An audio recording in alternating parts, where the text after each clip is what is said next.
Good morning, my dear FK students. Today I am going to explain the illustration number 24A. Okay, so my dear students, there is a reason to explain the illustrations along with the solutions. There is a reason for that. Without knowing the concept, you cannot solve the problems. For that purpose, I am explaining the illustration sums through video. I am uploading in YouTube. So if you download the problem, that is assignment, and YouTube, then you can easily understood the concept. Based on that you can solve the sums. Okay, thank you. Now illustration number 24A. A limited company was registered with an authorized capital of rupees 2 lakhs in rupees 10 per share.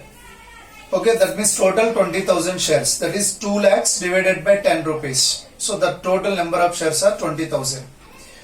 So of these, that is out of 20,000 shares, 6,000 shares were issued as fully paid to the vendors for the purchase of buildings.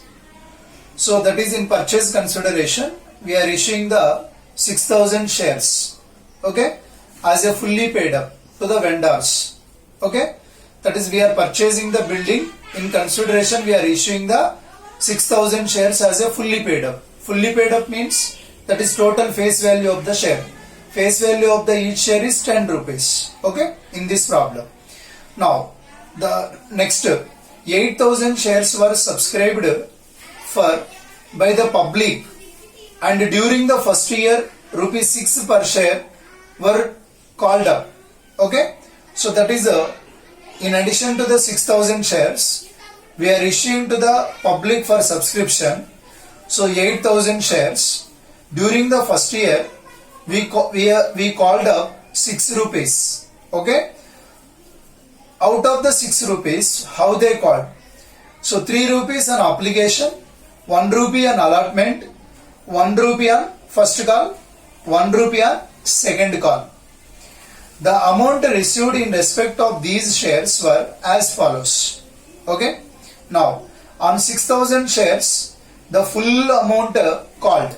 That means they paid obligation money, allotment money, first call money, second call money on 6,000 shares. That is 6 rupees they paid. But on 1,200 shares, rupees 5 per share.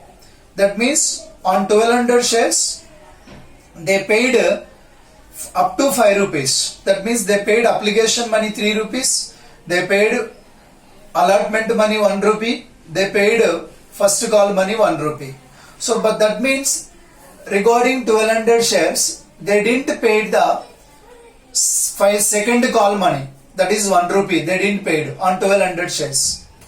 So the on 500 shares, rupees 4 per share is paid.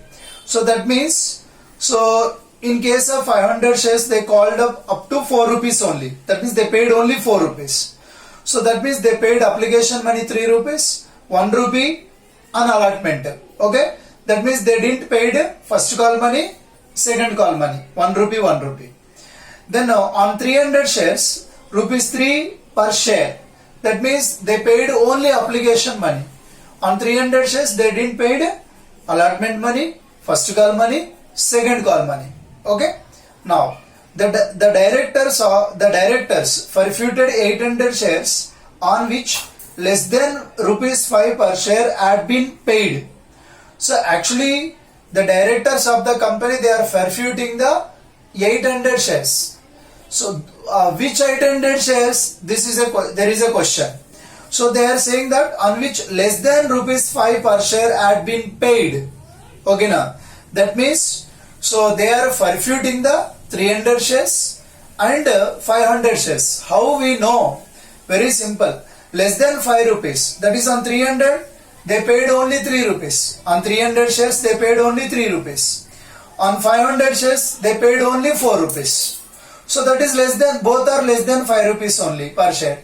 So that means they are forfeiting the 300 shares and 500 shares. Okay, that is important. Now show journal entries in the books of the company and also show the share capital and it would appear in the balance sheet. Okay.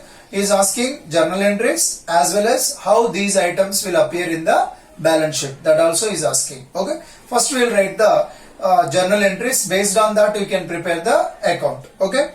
So anyhow, first regarding 6,000 shares, we are receiving the building and we are issuing the 6,000 shares to the vendor. Okay.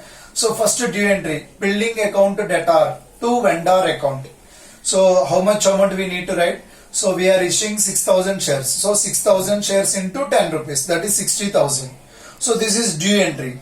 So when we are issuing the shares to the vendor, okay, so vendor account debtor to equity share capital, that is 60,000.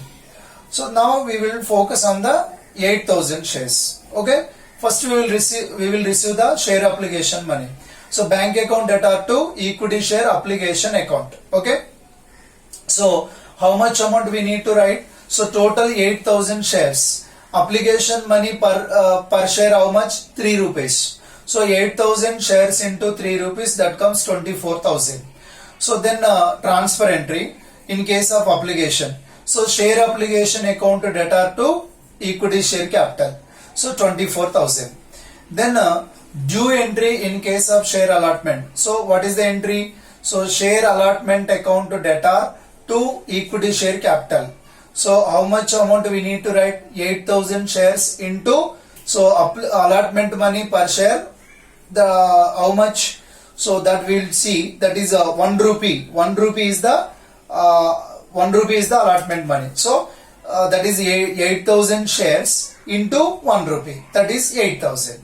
So then receipt entry in case of allotment. Okay, so here there is a for future there is a calls in arrears on 300 shares. The reason being, on 300 shares they paid only application money, they didn't paid allotment money. So for that we need to write the calls in arrears. So that means out of total 8,000 shares, we are not receiving the 300 shares amount regarding allotment.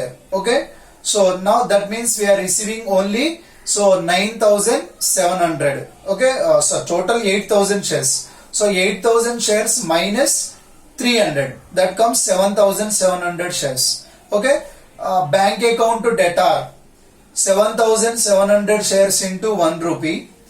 Next, calls in arrears account to debtor, 300 shares into 1 rupee to share allotment account.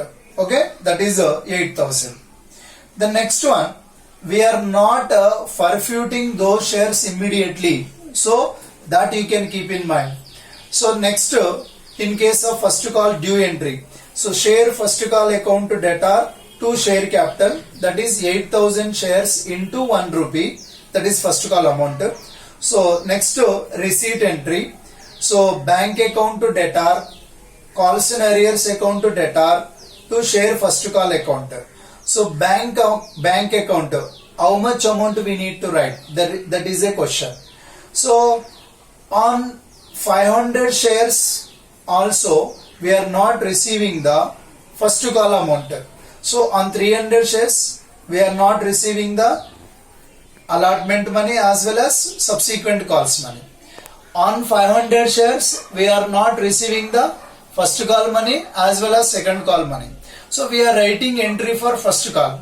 So that means in case of first call, so we are not receiving the first call amount on 800 shares. So that means total 8,000 shares minus, you can deduct the 800 shares. The remaining 7,200 shares only we are receiving the amount in case of first call.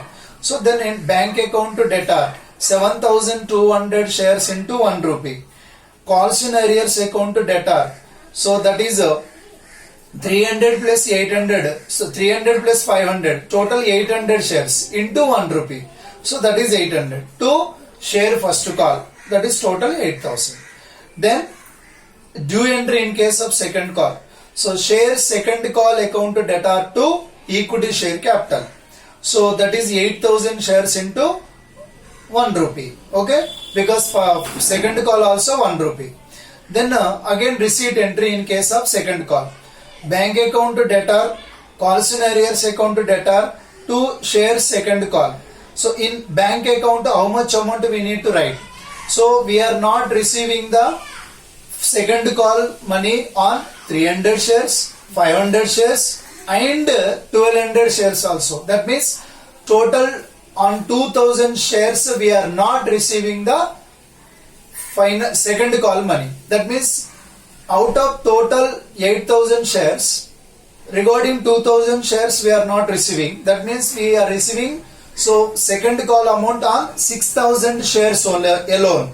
So then bank account debtor 6000 shares into 1 rupee, calls in arrears account debtor, that is 2000 shares into 1 rupee to share second call, that is total 8000.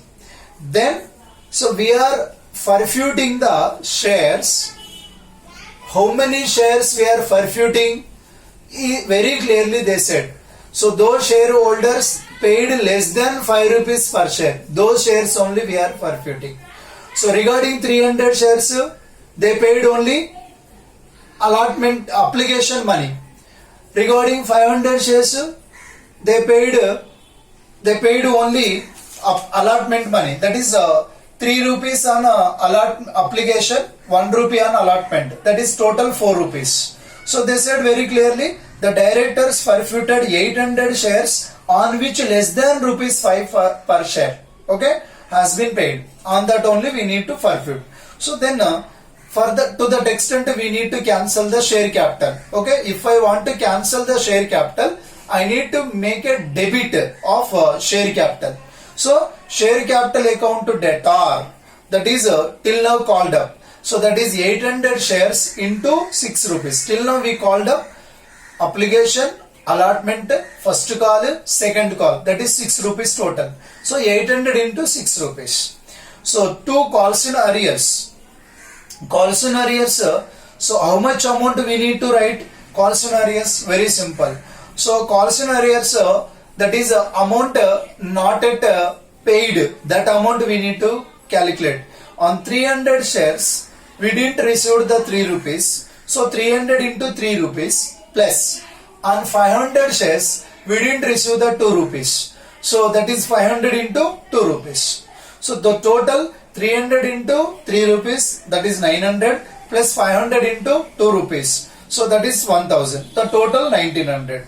To share for future account. Okay. How much amount we need to write? So you know very well. So share for future means how much amount we received.